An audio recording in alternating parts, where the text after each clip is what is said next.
할렐루야. 오늘은 양지 온누리교회에서 함께 말씀을 나누고 기도합니다. 양지 온누리교회는 온누리교회의 선교 영성이 깃들어 있고 또 이곳에서 선교의 운동이 계속 흘러가는 귀한 곳입니다. 엑츠29 비전 빌리지 선교사 훈련원이 있고 또 두란노 해외 선교회 본부가 있어서 세 기관이 함께 온누리교회 선교 영성을 이끌어가는 귀한 곳입니다. 또 이 예배당 뒤편에는 우리 하영조 목사님 묘지가 있고 또 기념관이 있습니다. 또 많은 선교사님들이 고국에 올 때마다 머무는 그런 숙소들이 있습니다. 온누리교회 성도님들 가운데 아직 한 번도 이곳 방문하지 않은 분은 한번 꼭 방문하셔서 오가는 길에 함께 강원도 쪽으로 가실 때 영동 고속도로 지나시는 분은 반드시 한 번씩 들렸다 가시기를 바랍니다. 오셔서 하영조 목사님 묘지도 방문하고 또 기념관도 들러보고 또 이곳에 우리 계신 선교사님들 또 함께 방문해 하시면 좋겠습니다. 또 이 과정에도 우리 선교사님 훈련이 계속 진행되고 있습니다. 장기, 단기 우리 선교사님들 또 그래서 이 자리에 함께하는 분들 가운데는 선교사 후보생으로 함께 훈련받는 분도 있는 줄 압니다. 계속해서 마태복음 6장의 산상수훈의 교훈입니다. 오늘은 눈은 마음의 등불이다, 몸의 등불이다 라는 제목의 말씀이죠. 두 구절 밖에 되지 않는데요. 다시 한번 22절 23절 한 목소리로 함께 읽어보겠습니다. 시작. 눈은 몸의 등불이다. 눈이 좋으면 온 몸이 밝을 것이다. 그러나 눈이 나쁘면 온 몸이 어두울 것이다. 그러므로 내 속에 있는 빛이 어두우면 그 어둠이 얼마나 심하겠느냐. 눈에 대한 교훈의 말씀입니다. 우리 눈이 좋으면 우리 온몸이 이 밝은 것과 같이 우리의 삶이 살아가는데 참 편리하게 되지만 눈이 나쁘면 우리의 삶에 어둠 속에 있는 것 같은 그러한 삶이 될 것이다 라는 것입니다. 예전에 몇 년 전에 제가 서빙고 예배당에 설교를 하는데 부연 안개가 이렇게 예배당에 가득해서 저는 어디 불이 났나 연기가 나나 계속 설교하면서 그랬더니 알고 보니까 제 눈이 백내장이 와서 그런 것 같더라고요. 그래서 양쪽 다 수술을 한 적이 있는데요. 이처럼 우리의 눈이 어떤 상태인가에 따라서 세상을 보는 눈이 달라지는 것입니다. 그래서 육체의 눈을 비유로 해서 우리 마음의 눈, 이 마음의 눈을 우리에게 그 중요성을 알려주시는 말씀입니다. 그런데 어떤 맥락에서 이 마음의 눈을 강조했는가? 어제 말씀에 이 땅의 보물을 쌓아두지 말고 하늘의 보물을 쌓아두라. 이 두 보물에 관한 교훈을 주셨고, 이제 내일 말씀은 하나님과 재물을 겸하여 섬길 수 없다. 하나님이 주인 되시는 인생인가 아니면 재물이 주인 되는 인생인가? 두 주인에 관한 말씀이죠. 그러니까 어제는 두 보물에 관한 말씀, 내일은 두 주인에 관한 말씀. 그러니까 그 사이에 이 말씀이 끼어 있는 것입니다. 그러므로 좋은 눈을 가진 인생인가, 나쁜 눈을 가진 인생인가, 두 눈에 관한 말씀이죠. 그리고 이 말씀의 맥락에 비추어 볼 때 이 눈은 재물을 보는 눈, 이 재물을 어떤 시각으로 바라보는가, 특별히 재물관에 대한 교훈으로 해석을 해야 합니다. 이 땅이 아닌 하늘의 보물을 쌓아두려면 무엇인가 보는 눈이 달라야 합니다. 또 재물을 하나님의 자리에 올려놓지 않으려면 보는 눈이 달라져야 합니다. 왜냐하면 우리에게 편리함을 주고 삶의 풍요를 가져다 주는, 또 때로는 우리를 고통스럽게 하는 그 재물 그 자체가 아니라, 그것은 중립적인 것인데 그것을 이용하는 이 세상의 헛된 흐름, 또한 거짓 신들, 인간의 탐욕, 그 재물에 붙어 있는 그 무엇을 우리가 분별해내지 못하면 그것에 의해서 우리의 삶이 어두운 삶이 되어버리기 때문이라는 거죠. 그래서 그 재물 뒤에 있는 무엇인가를 보는 눈이 열려 있어야 우리의 삶이 밝은 빛 가운데로 걸어갈 수 있다는 말씀입니다. 그래서 눈은 몸의 등불이다 라고 할 때 램프 오브 더 바디, 영어로 램프라는 단어를 썼습니다. 라이트가 아니라. 왜냐하면 우리 눈 자체가 빛이 아니거든요. 우리의 눈은 빛을 수납하는, 또 빛에 비추어질 때 그것으로 분별하는 기능이기 때문에 라이트가 아니라, 등불이라는 게 빛 자체가 아니라 램프, 그 빛을 통하여 분별하는 통로가 된다는 거죠. 이런 의미에서 예수님 말씀하신 이 눈이란 분별력을 의미합니다. 진정한 빛은 하나님 그분이시고 하나님의 진리이십니다. 하나님의 말씀이 빛이십니다. 예수 그리스도 그분이 빛이십니다. 예수 그리스도를 통해 나타난 하나님의 진리의 빛 아래서 우리가 재물을 바라보는 분별력을 가져야 한다. 그것이 밝아야 한다. 그것을 보는 눈이 좋은 눈이어야 된다. 선한 눈이어야 된다. 만일 그 눈이 어두워지면 우리의 삶 전체가 어둠 속에 빨려 들어갈 것이다 라고 말씀한 것입니다. 그러면 우리는 하나님의 진리의 빛 아래서 또 하나님의 영에 의하여 밝아진 마음의 눈을 우리는 가지고 있어야 한다는 겁니다. 잠언 29장 18절의 말씀에서 계시가 없으면, 개정번역이 묵시라 그랬죠. 백성들은 망하나 율법을 지키는 사람은 복이 있다. 그래서 계시가 없다는 말씀은 하나님께서 주시는 계시가 없다는 말씀이 아니라 이미 하나님께서 수많은 계시를 주셨음에도 불구하고 그 계시를 수납하는 눈이 없는 것이죠. 하나님의 진리, 하나님의 계시를 그 자체를 수납하는 눈을 잃어버렸기 때문에 백성들이 방자히 행하고 망하게 된다는 것입니다. 시대마다 이 하나님의 계시를 가리고 하나님의 진리를 보지 못하게 하는 이 세상 사람들의 눈이 되어버린 그러한 사상들, 흐름들이 있죠. 역사적으로 수많은 흐름들이 하나님의 진리를 있는 그 자체로 보지 못하게 만들었습니다. 구약에는 수많은 그런 우상들, 신약 시대에는 영지주의, 세상의 철학들, 오늘 이 시대에는 진화론과 유물론이 대표적인, 사람들이 세상을 바로 보는 눈을 가로막아 버린 이 세상의 철학, 세계관이라고 말할 수가 있습니다. 진화론은 하나님의 창조를 부정하죠. 이 보이는 모든 세상의 창조주가 계신데, 그 만물의 주인이 계신데, 그 만물이 우연히 어떻게 생성이 되고, 생명체조차도 우연히 어떻게 생성이 되고, 아주 오랜 시간을 거쳐서 이렇게 만들어져 왔다라고 설명을 합니다. 진화론은 매우 과학적인 것 같지만 어처구니 없는 주장들이 너무 많습니다.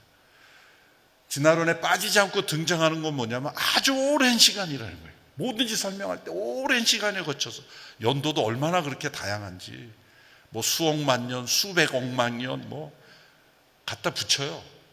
근거 없이 그렇게, 때로는 뭐 과학적인 방법으로 한다 그러지만은 도무지 믿을 수 없는 그런 방식으로 하여튼 오랜 시간에 걸쳐서 했다고 사람들이 다 받아들여. 어떻게 되겠지? 어떻게 됐겠지? 그런 주장들이 진화론에 있습니다. 근본적인 문제는 하나님의 창조된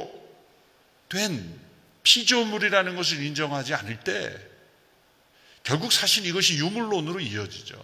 유물론이란 모든 만물의 근원이 물질이라는 겁니다. 인간의 생각, 사상, 그것조차도 다 물질의 일부로 하니 물질이 주인 되는 세상이 되는 것이고, 결국 재물을 바라보는 눈에서 어두워지는 것입니다.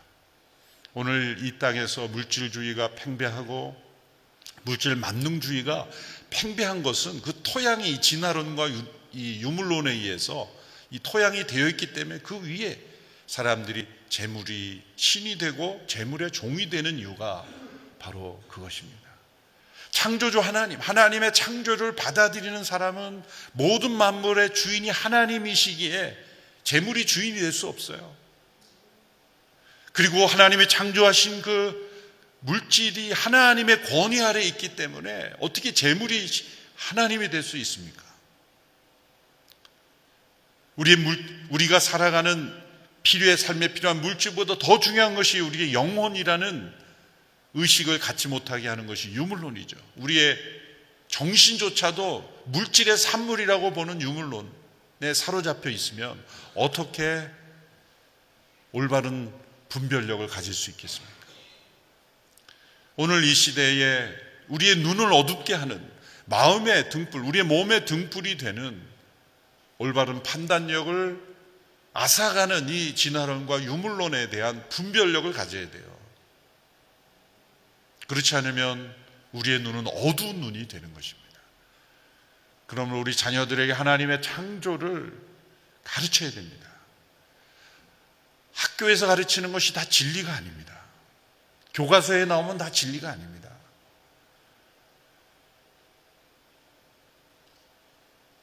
하나님의 창조가 우리의 가슴 속에 가득 채워져 있을 때 우리는 재물을 보는 바른 눈이 열리게 됩니다. 우리가 재물을 바로 바라보는 밝은 눈, 그것은 그 이면에 중요한 것을 봐야 돼요. 첫째로 재물 뒤에 있는 땀의 가치를 보는 눈이 있어야 됩니다. 땀의 가치. 하나님께서는 타락한 아담에게 내가 얼굴에 땀이 흘러야 식물을 먹으리라 말씀하셨습니다. 타락한 이후에 인간의 모든 경제 활동에서는 필수적으로 땀이 흘러야 합니다.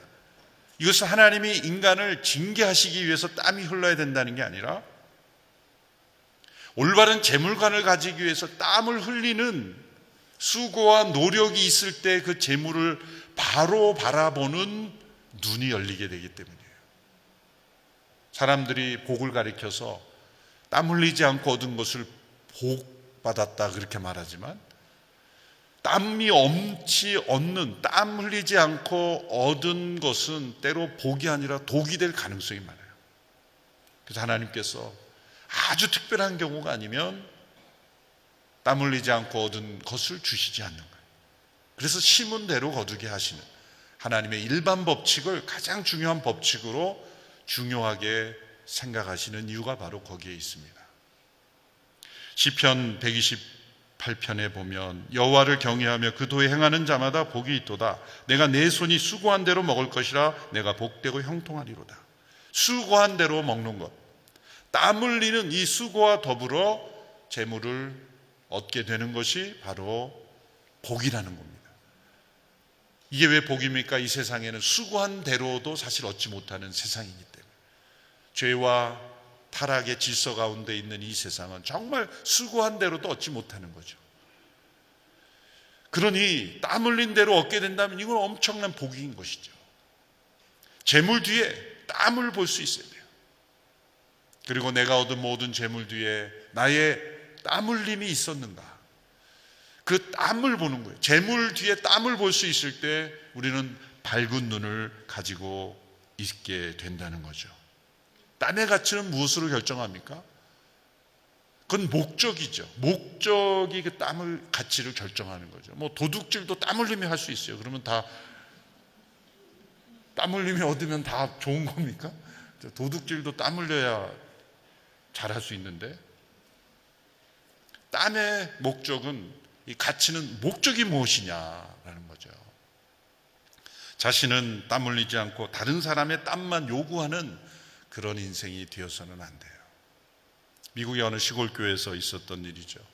건물이 낡아서 이제 예배당을 다시 지어야 할지 수리해야 될지 그 재직들이 모여서 회의를 하게 됐습니다. 목사님이 나와서 아무리 봐도 이 예배당 건물이 너무 오래됐으니 다시 지어야 될 것 같습니다.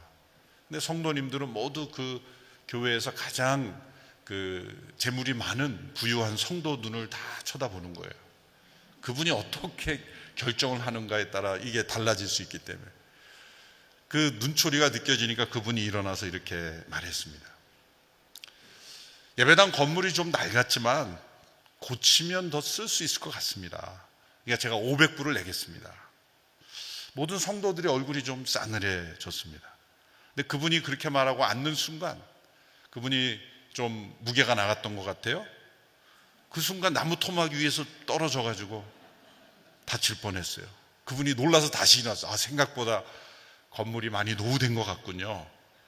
제가 5,000불을 내겠습니다. 그리고 앉는 순간 예배당 뒤편에 이런 기도 소리가 나왔어요. 주여, 한 번만 더 내리쳐 주십시오. 자신의 땀은 흘리지 않고 다른 사람의 땀만 요구하는 그런 기도였습니다. 새벽에 잠시 잠을 깨자고 이렇게 이야기를 한번 해봤습니다. 둘째로 우리가 봐야 될 것은 재물 뒤에 있는 눈물의 가치를 보는 눈입니다. 시편 126편 5절의 말씀에 눈물을 흘리며 씨를 뿌리는 자는 기쁨으로 거두리로다 라는 말씀이 있죠. 이 눈물 흘리며 씨를 뿌린다는 것은 고통스러운 삶을 살아야 된다는 게 아니죠.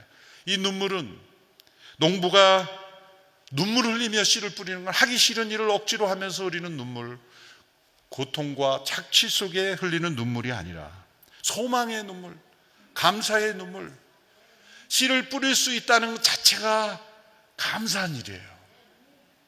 이 땅에 내가 뿌릴 수 있는 씨가 있고 또 그 씨를 뿌릴 밭이 있다면 그건 눈물을 흘리며 씨를 뿌려야 되는 거예요.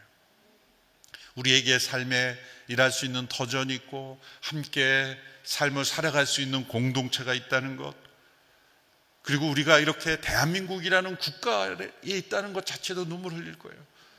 많은 난민들의 삶을 보면서 국가가 무너지고 흔들리면 어떻게 된다는 것을 우리는 잘 알지 않습니까?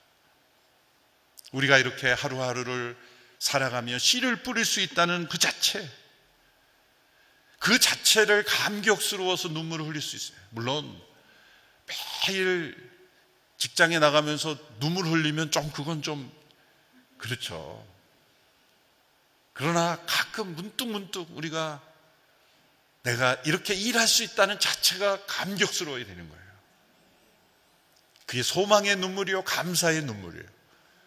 그런 눈물이 우리의 재물 이면에 있어야 된다는 거예요. 많은 눈물이 그 이면에 있는, 다른 사람을 착취하고 억압하는 그러한 눈물 흘리게 하는 것이 아니라 소망과 감사의 눈물로 흘려진 그 씨, 그로 인해 열매를 거두는 것, 그것이 바로 눈이 밝은 그러한 몸이라는 것이요. 눈물 없이 얻은 재물은 우리를 교만하게 만들고 우리를 타락하게 만듭니다. 그러나 눈물로 쓰여진 씨앗은 우리의 마음을 깨끗하게 하고 정결하게 하고 거룩하게 하기 때문입니다.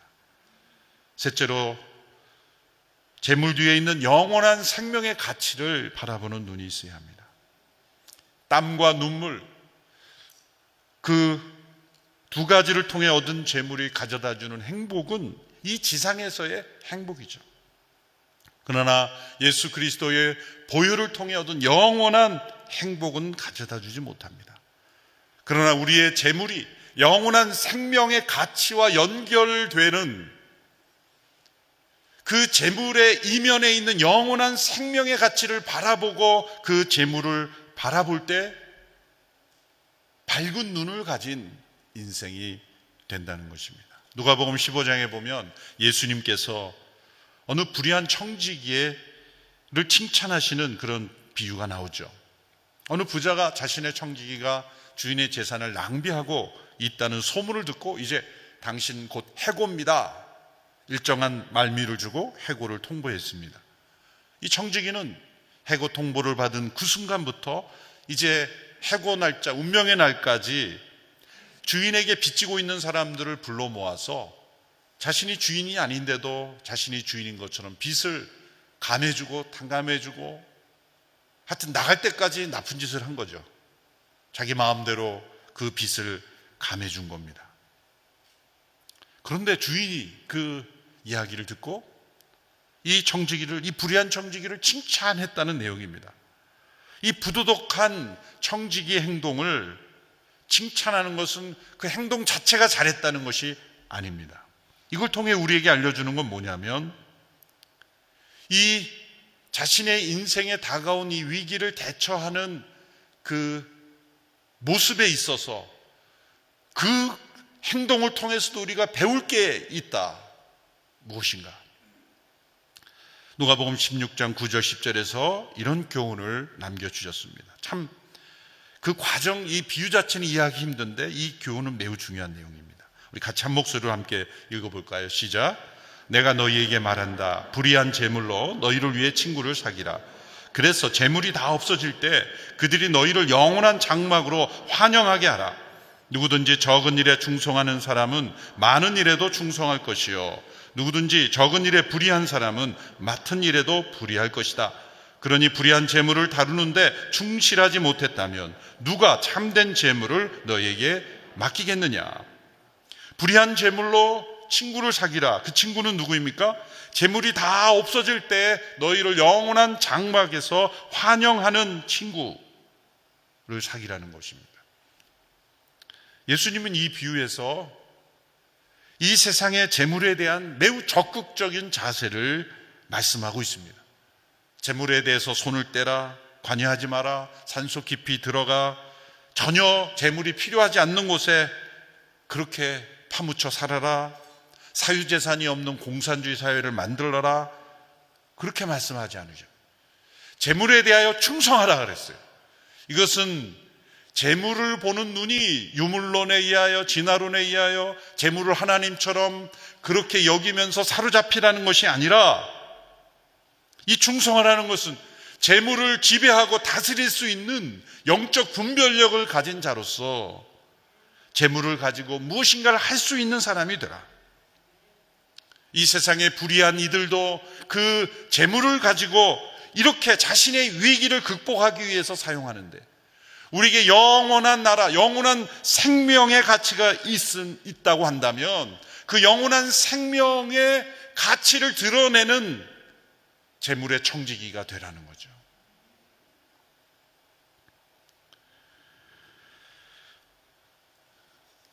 우리가 언젠가 우리가 가진 재물로도 아무것도 할 수 없는 때가 오게 될 것입니다. 예수님은 바로 그때, 우리가 재물이 아무 소용 없어질 바로 그때, 영원한 장막, 영원한 나라에서 우리가 이 땅에서 가진 재물이 없어질 그때를 준비하라.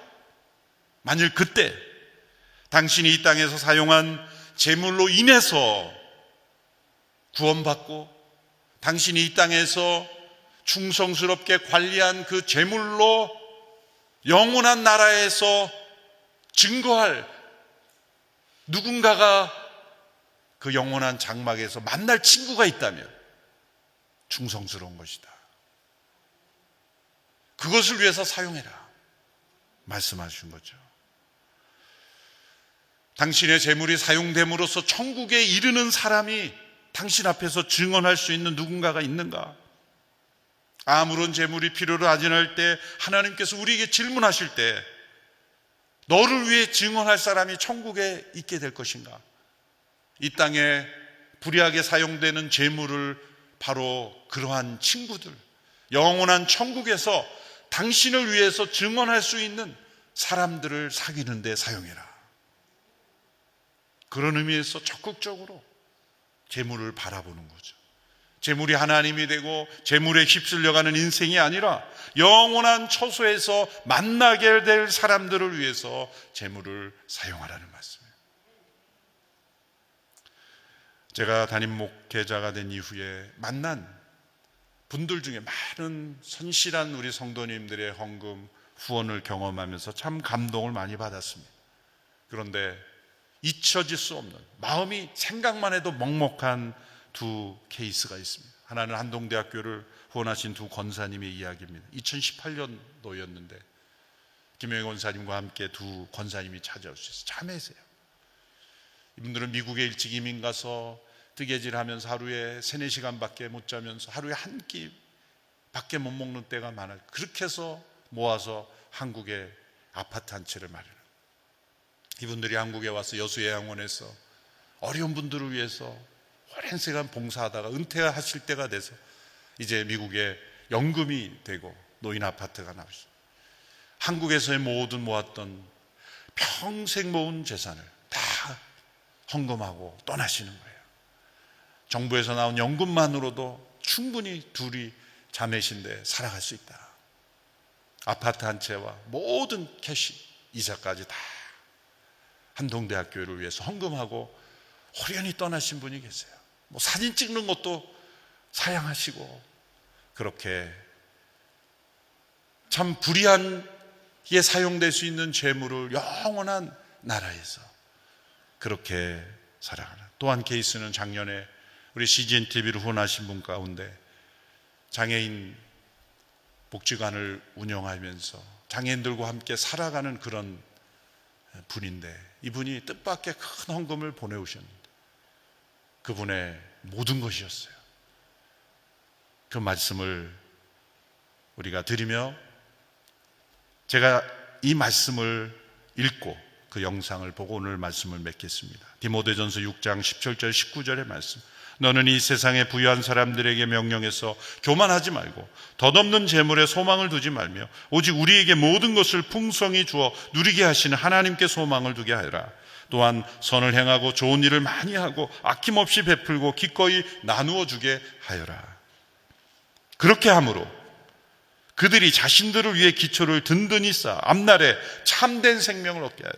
영원한 생명을, 영원한 처소에서 만나게 될 사람들을 사귀는데 그 재물을 사용하라. 그것이 눈이 올바른 등불이 되는, 밝은 눈이 되는 것입니다. 영상을 함께 보시겠습니다. 제게 있는 모든 것을 하나님께 드리고 싶었습니다. 얼마 전 CGN TV 후원 담당자의 핸드폰에 문자 한 통이 도착했습니다. 안녕하세요, 김현숙입니다. 오늘 날짜로 전 재산을 하나님께 드렸습니다. 제 건강이 좋지 않아 언제 하나님 품에 안길지 몰라서 기쁘고 감사한 마음으로 하나님께 드렸으니 정말 귀하게 쓰일 수 있도록 잘 사용해 주세요. 그날 CGN TV 후원 통장에는 아주 큰 금액이 입금되어 있었습니다. 후원자님께 전화를 드렸을 때 후원자님의 첫마디는 이 헌금은 하나님만 아시는 겁니다. 하나님께 기쁜 마음으로 드렸고 드린 후에 더 충만한 기쁨을 주셔서 오히려 제가 하나님께 더 감사합니다. 며칠 후 후원자님이 운영하고 있는 장애인 시설에서 은혜의 이야기를 들을 수 있었습니다. 저는 보다시피 선천적 척추장애를 안고 태어났습니다. 또한 보육원 출신입니다. 어린 시절 저 같은 사람들과 함께 살 수 있는 시설을 만드는 꿈을 갖게 되었습니다. 성인이 되고 나서 9년 동안 청소일도 하며 정말 열심히 돈을 모았습니다. 그렇게 안 먹고 안 쓰며 모은 돈으로 이 장애인 시설을 만들었습니다. 이곳은 제 집이고 제 식구들은 장애인들입니다. 버려진 장애인들이 이곳에 와 한두 달 지내며 조금씩 영육이 회복되는 것을 보면 너무나 기뻤습니다. 그렇게 함께한 지가 벌써 35년이 되었습니다. 그동안 감사하게 많은 기관과 단체들이 이곳으로 봉사를 오셨습니다. 그 중에서도 온누리 교회 청년들은 25년 전부터 한 해도 거르지 않고 왔습니다. 우리 가족들과 함께 예배도 드리고 같이 나가서 나들이도 하고 외식도 시켜주었습니다. 얼마나 아름답게 섬겨주었는지 모릅니다. 그런데 코로나19 때문에 작년부터 외부인이 일체 이 시설에 들어올 수 없고 아이들도 나갈 수가 없습니다. 코로나19가 빨리 끝나서 온누리 교회 청년들을 다시 만날 수 있으면 정말 좋겠습니다. 저는 저녁마다 CGN TV를 보며 큰 은혜를 받고 있습니다. 앞으로도 귀한 복음을 잘 전해주십시오. 혹시라도 우려하실 수 있는데 제가 드린 후원금은 시설과 전혀 관계가 없습니다. 저는 지금까지 집을 사본 적도 없고 개인적으로 외식을 해본 적도 없습니다. 제가 묵묵히 평생 모은 전 재산입니다. 요즘 제 건강이 점점 쇠약해지는 것을 느끼며 제게 있는 모든 것을 하나님께 기쁘게 드리고 싶었습니다. 후원금에는 저의 평생이 고스란히 담겨 있습니다. 이 후원금을 정말 귀한 곳에 사용해 주시고 주님이 저를 부르시는 날까지 우리 식구들과 건강하게 지낼 수 있도록 연약한 저를 위해서 기도해 주십시오. 후원자님은 아주 왜소한 체구였지만 세상 누구보다 큰 사람으로 보이셨습니다. 하나님이 전부인 사람, 하나님 한 분만으로 더할 수 없는 충만한 기쁨을 누리는 사람이 바로 이분이라는 것을 알 수 있었습니다. 이 시간에도 수많은 성도님들이 저마다의 믿음을 담아 하나님께 드리고 계십니다.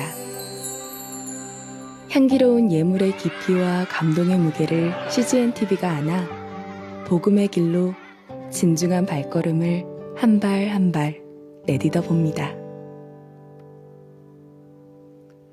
네, 육체적으로는 장애가 있지만 그러나 영의 눈은 활짝 열렸던 한 아름다운 믿음의 간증을 보았습니다. 이 시간에 우리가 함께 오늘 들은 말씀을 기억하며 주여 우리의 영의 눈도 열어주십시오. 땅의 가치, 눈물의 가치, 영원한 가치를 볼 수 있는 눈을 열어주셔서 눈앞에 보이는 것들, 우리가 경험하고 있는 것이 다가 아닌 줄 알고 하나님의 나라 그 영원한 세계를 바라보며 믿음으로 살아가는 저희들 되게 도와주십시오. 우리가 일평생 선택하고 결정하는 것마다 하나님 마음에 합한 것이 되게 해주시고 진리이신 주님께서 우리의 모든 선택과 결정, 우리의 인생을 인도하여 주옵소서. 함께 합심해서 기도하겠습니다. 자비로우신 아버지 하나님, 오늘도 생명의 말씀을 통해 우리의 영의 눈을 열어주시니 감사합니다. 우리가 감겨 있었고 때로는 보지 않으려고 했고 외면해버렸던 이 땅에 참 진리이신 성령님, 그리고 진정한 가치들을 우리가 잃어버릴 때가 많았습니다.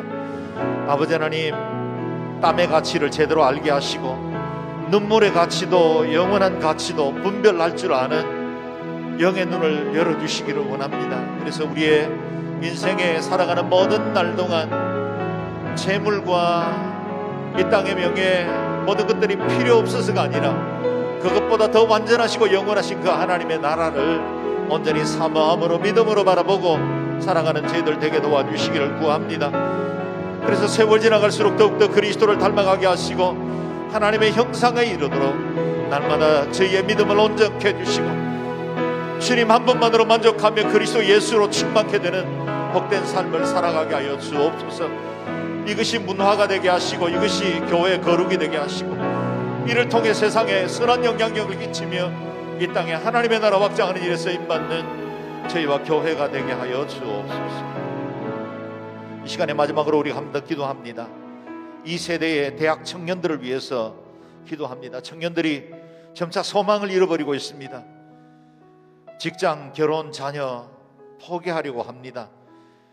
이전보다 삶의 형편은 나아졌지만 이전 세대보다 신앙 지키기 더 힘든 세대에 살아가고 있습니다. 수많은 유혹들, 그릇된 가치관, 무너져버린 도덕들, 인본주의와 성공지상주의, 오늘 말씀하신 것과 같이 우리의 영의 눈을 막아버리는 진화론과 유물론, 우리 청년들이 직면하고 있는 문제입니다.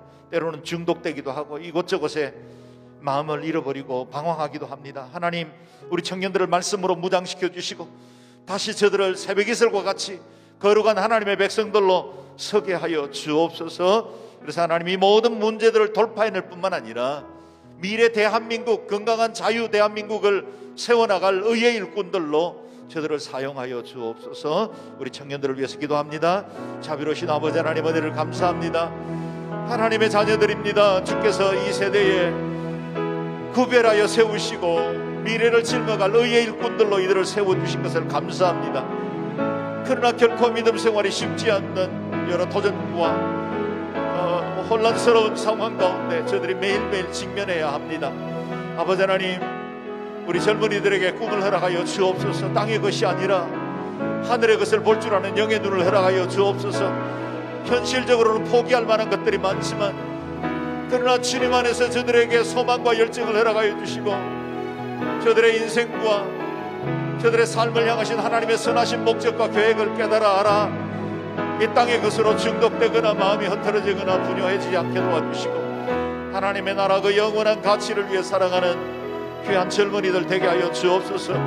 저들이 예수 그리스도의 은혜와 그 복음의 말씀으로 성장해서 건강한 대한민국 한국교회 미래를 짊어지고 나갈 의의 일꾼들 되게 도와주시고 대한민국과 열국에 선한 영향력을 끼치는 하나님의 일꾼들로 소금으로 빛으로 채워지는 귀한 일꾼들 되게 하여 주옵소서. 존귀하신 하나님, 오늘도 우리의 영의 눈을 열어주시고 하나님의 진리의 말씀을 듣게 해주시니 감사합니다.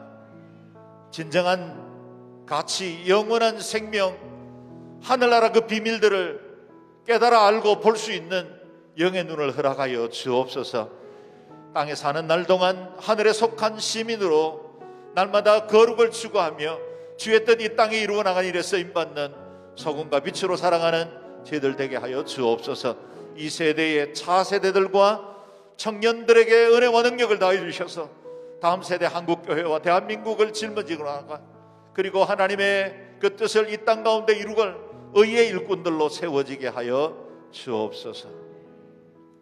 이제는 우리의 참된 진리와 생명이 되어주시는 예수 그리스도의 은혜와 하나님 아버지 독생성자 내어주신 그 크고 놀라운 사랑과 성령님의 하나 되게 하시고 영의 눈을 열어주시고 날마다 그리스도에게 이르기까지 장성하도록 인도해 주시는 역사가 사랑하는 모든 주의 친백성들 예배하고 주 앞에 영의 눈을 열어 하나님의 진리를 따라 살기로 결단하는 모든 하나님의 자녀들 위해 차세대 위에 열방의 복음 전하는 귀하신 선교사님들 위해 이제와 영원히 함께 하시옵기를 간절히 축원하옵나이다.